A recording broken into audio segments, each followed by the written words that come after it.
Hey, my friends, welcome once again, as always, to the Everyday Missionary Podcast. This is episode 292, and today is a super rad day. And it's a super rad day because it's a super rare day.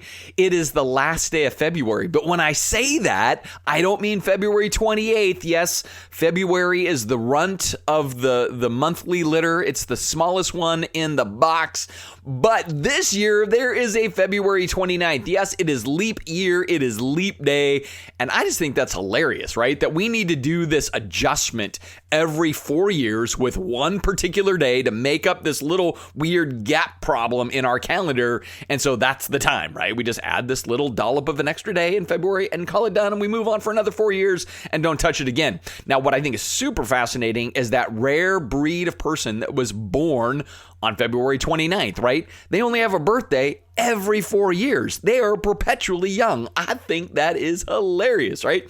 I mean, it's one thing to be born on Christmas Day. That's unique. Like my grandson was born on Christmas Day.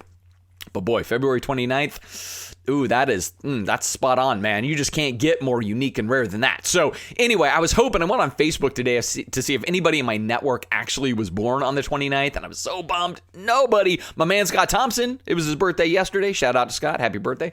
But no February 29th. I was super bummed by that. So anyway, on this February 29th, what should I do? What should I talk about? Well, I want to talk about power because I have been promised power. I've been promised power as a preacher, as a pastor. I've been promised the potential, the possibility for power if I do certain things. All right, so now let me reverse it.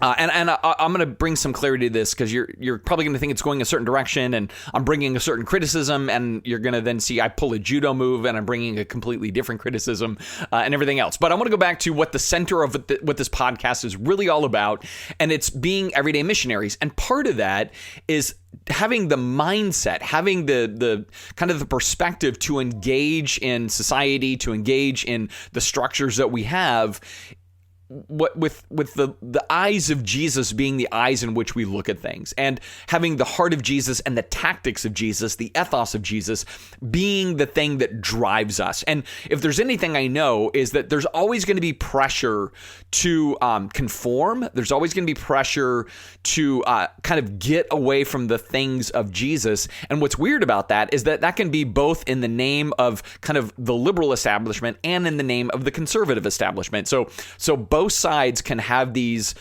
ways of steering outside of Jesus's ideals, right? And so we're always getting pressured to kind of give into the way the world gets business done. And again, when you're thinking about it socially, business gets done in extremes a lot of times, or business gets done in these conflicting ideologies.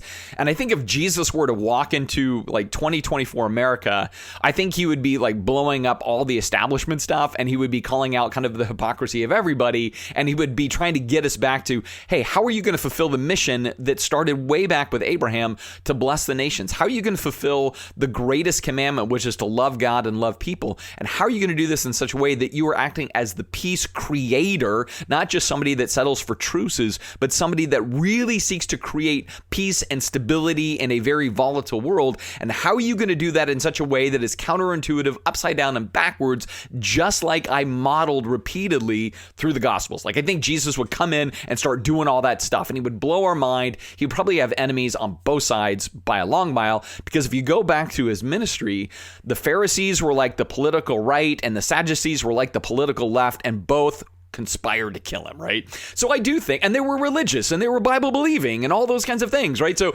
again, I think Jesus is a unique figure in many, many ways, and he's always kind of confronting, like, you're going to want to do it in worldly ways, right? You're just going to want to do that. And you're going to be tempted to use the power of worldly ways to get stuff done. And he's always in warning, like, and that's not the way I do business. So I say all of that because as I was sharing, I was promised potential power. So about a week ago, President Trump was kind of doing a stump speech because he's been doing a lot of rallies and things like that. And so he was speaking at the National Religious Broadcasters kind of kind of like national event kind of thing. And it was in Nashville, I think it was. And it was a pretty long kind of event, and there was all kinds of different speakers and everything else, and music and that kind of thing. And the National Religious Broadcasters Association are really like the who's who in Christian media and voice and everything else. And so it definitely is kind of the who's who of that industry all showing up. And then President Trump was there to, kind of give a speech or whatever else. Now, in the speech, he promised to me, because he promised pastors and rabbis, he says, pastors and preachers and rabbis, if I become president, I'm going to give you power. I'm going to give you power. You're going to get power like you've never had power before. And you're going to be able to use that power to get religion back on track in the country. And you're going to get Christianity kind of moving full steam ahead again. You're going to get all of those numbers back up in your congregations, things of that nature. Now, at this point, you probably think Matt's here to criticize President Trump. And I'm not. I understand that all politicians are trying to get elected. And I understand that all politicians, whatever group they're before, they're going to speak to that group, and they're going to want to speak to that group in such a way that it's kind of like preaching to the choir. Like, I'm here to rally you. I'm to get your support. I want to make sure that, I am speaking to the things that you value. And so that's exactly what he was doing. I have no fault whatsoever in his speech. Really, I don't. I mean, even if I wanted to, it's really not the focus of what I'm thinking about here. It's the fact that when he was promising this power to Christianity or to religion or whatever else, and particularly to people like me, a pastor, the room erupted in celebration. Like, yes, we're going to get power again. And I remember as I was just listening to the speech, it just reminded me of, man, we want to flirt with the world, don't we? Like, we really do want to flirt with the world in the name of Jesus. And that's kind of what that was, right? Because there's maybe a couple of things about this. First of all, I love that he's saying, you know what, if I become president, Matt, you're going to be one of tens of thousands of people in positions that will have a power you've never had before, right? Like, I appreciate that that's what he's wanting to offer up. Whether he could do it or not, we get that, again, politicians say things they can't always deliver.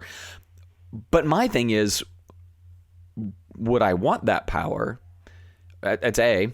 B, are we known as a faith population to do power well? And I would argue that 2,000 years of cultural Christianity shows that we do power very poorly, actually.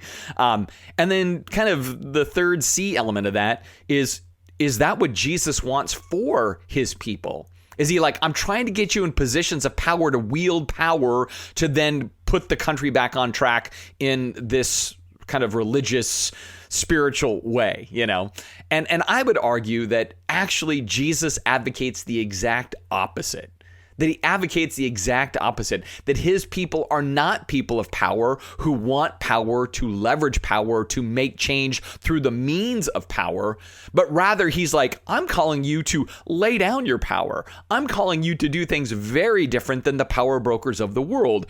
And if you have power, eventually it will corrupt you, because all power tends to kind of corrupt at some level. And I've seen that throughout my 30 years of pastoral ministry, that more often than not, when ministries get power, when leaders get power, when figureheads of religion get power, they kind of sell their soul sometimes in the midst of that. Not always and in every occurrence. So I want to be clear. I'm not trying to make some overall blanket statement, but we've seen over the years even how many like megachurch pastors or really well-known power brokers in the evangelical world, when they kind of get into bed with power, they can be abusive. They can misuse it. It becomes sometimes more about money than it does about Jesus. I mean, there's all these risks involved in that. And I think part of this goes back to kind of the illustration, if you will, of the Lord of the Rings. Right? Like, here's this ring of power. I mean, it's such a beautiful architecture to capture kind of the deeper essence of what is the ring, because it is the dumbest weapon. If you think about it, a ring of power, that's the big dumb weapon. Like, how is a ring dangerous? It's just kind of dumb. But Tolkien, he was on to the idea that no, this is a metaphor. This is a metaphor that power is just this corrupting influence, and no matter how much good intention you have with power, it tends to mess you up, right? And so that's why every time any leader in the Lord of the Rings gets a hold of that ring of power and they think, I can use this to rescue people, I can use this to bring stability, I can use this to establish peace, it somehow does not do that. And they become corrupted, and then they use their power for corrupting purposes, and it's always just kind of a mess, right? And so I think because Tolkien comes from this religious background, I think he's drawing off of kind of the air that religion breathes, and he's noting that, listen, every time we hand somebody kind of the keys to the kingdom of this world for Jesus, they end up not really doing it for Jesus. They do it to secure their vision. They might do it at the cost of other people who don't share their vision. Certainly you can look at Christendom, which was kind of Christianity in Europe, and that's exactly what it did, right? And there's some really good writers that have kind of unpacked some of this, and they use the illustration of there is the cross and there's the sword. And when those of the cross decide to hold the cross in one hand and the sword in the other, it tends to basically dismantle the cross. It kind of erases the real profound nature of Jesus and what he calls us to. And pretty soon you're just wielding the sword in the name of the cross, but you're really not doing the stuff of the cross anymore. And see, that's my concern with promises of power. Not that somebody is promising me power. What bothers me, again, is a bunch of people that follow Jesus celebrating the fact that they might get that power.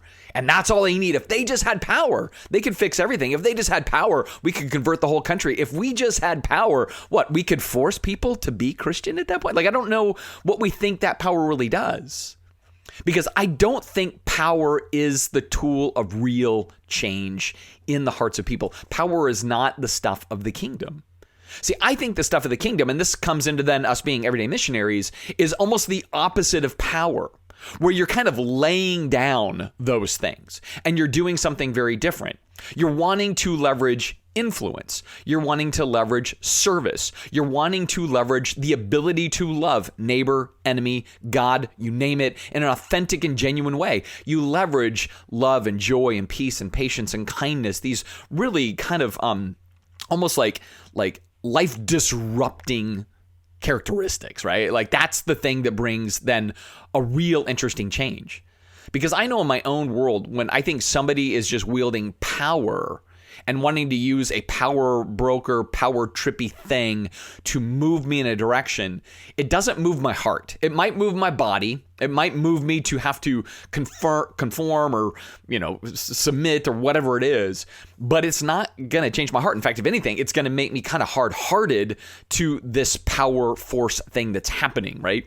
And I think especially in the space of kind of our shared Christian faith, I do think it's odd that we would want power to kind of force a certain kind of morality or cultural, set of conditions on our environment. When we go, well, just because you're moral doesn't mean anything.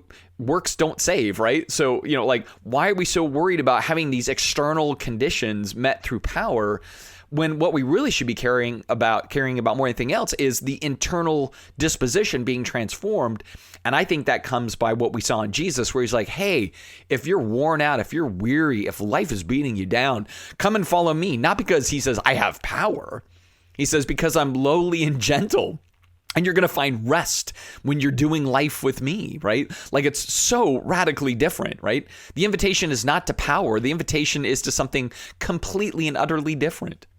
In fact, if anything, Jesus warns us as his followers about the want of power and how it ultimately is not going to lead to the place that he's trying to lead us to. In fact, there's this great scene in the Gospel of Matthew. So, James and John, sons of thunder, always getting in trouble, getting all pissy at everything and, wanting to call down fire from heaven and consume Jesus' enemies because that's the stuff of Jesus, right? And so he's always having to kind of calm them down and everything else. Well, in one particular scene, their mom comes and she's like, hey, you know what? When you're the high rolling power broker king, because that's their assumption, right? Jesus is going to roll in. He's going to have a sword. He's going to sit on a throne. He's going to crack the skulls of Rome. She's like, when you're there, can my good boys, James and John, can they sit to your left and your right? And he's like, oh, you don't even know what you're asking. You don't know what you're asking, And she's like, no, we do. We know what we're asking because you're going to be the dude, right? And they're going to be the dudes next to the dude. And it's going to be awesome. You're going to be a trio of dudes ruling the world kind of thing. And he says, can I just tell you something? He says, The rulers of this world lord it over their people, and the officials, they flaunt their authority for those that are under them. But among you, he says, it will be different. Whoever wants to be a leader must be your servant. Whoever wants to be first must become your slave, not just last, your slave. For even the Son of Man came not to be served, but to serve and to give his life as a ransom for many. So when they're sitting there saying, we would like to be the power keepers with you, he's like, you don't understand. This is about giving up power. It's not about wanting power. It's about giving power away. And the real power you have is not being in charge, but being a slave. Like, that's radical. That is completely radically different.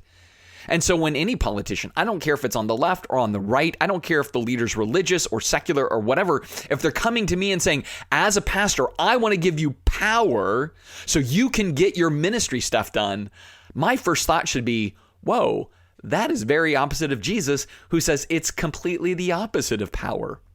It's about relinquishing that. It's about releasing that power. It's about not wanting the power. Because when you get there, then it becomes about you and it becomes about your securities and your wants and everything else.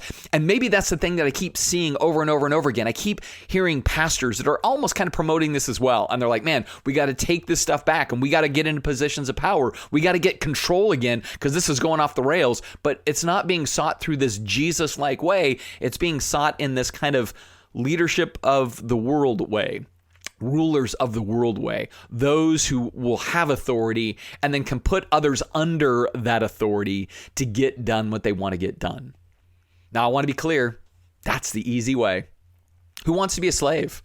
Who wants to be a servant? Who wants to be treated poorly? Who wants to maybe suffer for Jesus? Who wants to be persecuted? Like, nobody wants to. I mean, that was even part of the speech. Like, Christians are getting so persecuted, so we got to take power back so you don't get persecuted anymore. And I'm like, did anybody read Jesus at all on this subject? Like, he's a man. Persecution is not something you should fear or flee from, but rather you should rejoice in because God's going to use it in powerful ways. So even if we're getting persecuted, the way forward in that is to be more like Jesus, not more like the world, and getting power to get out of the problems that we have so that we can like reverse the tide and be brought back to what? I guess a comfortable life in this world. Like, I keep going back to the stuff of Jesus and I go, I think that's why it's so radical. It is so unworldly. It is so opposite of Babylon. And then I'm just sad that Christians want the Babylon tools to do stuff in the name of Jesus. Again, I want to be clear, not faulting President Trump for what he's offering, promising, wanting to do, everything else. I mean, even in the speech, he admits, like, I'm not a very good Christian. I don't really know the Bible very well. He's actually quoting another pastor. And it's kind of funny. I was like, hey, you acknowledge that, you know? But then those who are in the know and those who would be very knowledgeable of the Christian scripture, in particular, very knowledgeable about the life and expectations of Jesus on his people, they seem to just be going like, yeah, I know Jesus, but we got to get some stuff done in the real world, right? Like, that was nice, like in first century, you know, when life was simpler, I guess. But you don't know how complicated it is now. Life is woke and crazy, and you know, like, so we got to be a little tougher about this than what you advocated for. But we're still doing it for you, and because we're doing it for you, even if we're not doing it like you, because it's for you, that's good enough. And I go, no, it's not. That's not the way it's supposed to be, right? So again, this is less a critique of our politicians. It's more a critique of us as Christians, or maybe not a critique. Maybe I'm just trying to put on our dashboard some flashing lights that say, you know what, power is seductive. And being told that we're getting run down and somebody's going to fight for us and get us out of our persecuted status, I'd say, A, we're not persecuted, not in our culture, not really. B, at what cost?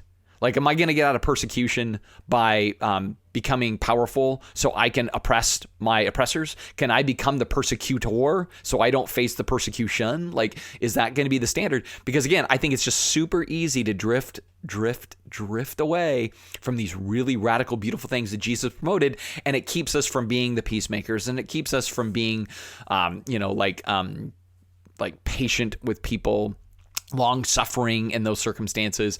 Like, it's almost like we're trying to figure out ways to not have to be profoundly, deeply, almost difficultly like Jesus. And we want kind of the simpler life in the name of Jesus. And I just don't think that's what he's called us to. And I don't think that changes the world. That doesn't move the needle. That doesn't really put any points on the board authentically. And it certainly doesn't highlight the slain lamb. right? We weirdly enough, I love that imagery in Revelation that it doesn't go with the devouring lion, right? It goes with the slain lamb. And that's modeling to us as followers reading Revelation that that's our disposition.